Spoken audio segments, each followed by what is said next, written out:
Hello guys, this is Srihari. Welcome back my channel. Yesterday we discussed about the cloud computing.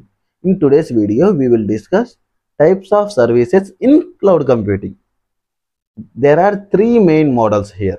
First one, infrastructure as a service. Second one, platform as a service. Third one, software as a service. We'll discuss one by one here. First, infrastructure as a service అంటే basic ఇన్ఫ్రాస్ట్రక్చర్ని ఇక్కడ మనం రెంట్కు తీసుకుంటాం. Like servers, storage, networking. We get maximum control. ఇక్కడ మనం OS software అంతా install చేసుకోవచ్చు. Example AWS EC2. ఈ EC2తో మనము మన క్లౌడ్లో ఒక వర్చువల్ కంప్యూటర్ని రెంట్కు తీసుకోవచ్చు. ఇక్కడ హార్డ్వేర్ మెయింటెనెన్స్ మొత్తం AWS చూసుకుంటుంది. Second one is platform as a service. ఇది అప్లికేషన్ డెవలప్మెంట్కి ఒక కంప్లీట్ ప్లాట్ఫామ్ ఇస్తుంటుంది.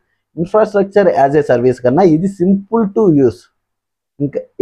ఇంకా ఓఎస్ మెయింటెనెన్స్, సర్వర్ మెయింటెనెన్స్ ఇది మొత్తం క్లౌడ్ ప్రొవైడర్ చూసుకుంటాడు. మన main focus is only on writing our application cloud. Example Google app engine. మన కోడ్ అప్లోడ్ చేస్తే ఇక్కడ యాప్ ఇంజిన్ ఆటోమేటిక్గా scaling and server maintenance handle చేస్తుంది.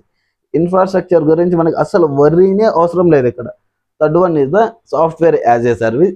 This is the simplest model and ready to use software applications.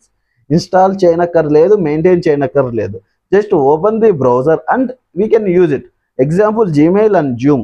మనం Gmail కానీ Zoom కానీ use చేసేటప్పుడు దాని సాఫ్ట్వేర్ ఏమిటి, దాని ఓఎస్ ఏమిటి, దాని సర్వర్ ఎక్కడుంది, ఇది మొత్తం మనం థింక్ చేయము. Just login and use it. Everything is managed by the provider. That is the quick overview. For more information, please follow the Tech Career Hub and don't forget to like, follow and subscribe and share this video. Thank you guys.